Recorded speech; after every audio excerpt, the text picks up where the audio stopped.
Hey there, we are back once again. So today we are doing craft, and in craft we are going to make a simple origami bat which can be made using simple steps. If you want to know how to make it, let's get into the video. So the materials required are a square sheet of paper, a pair of scissors, glue and two small triangular paper pieces.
Thank you so much all for watching my video.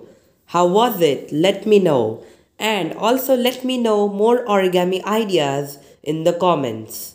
So, see you all in my next video. Till then, bye-bye everyone. Take care. And don't forget to click the subscribe button and hit the bell icon and share my videos.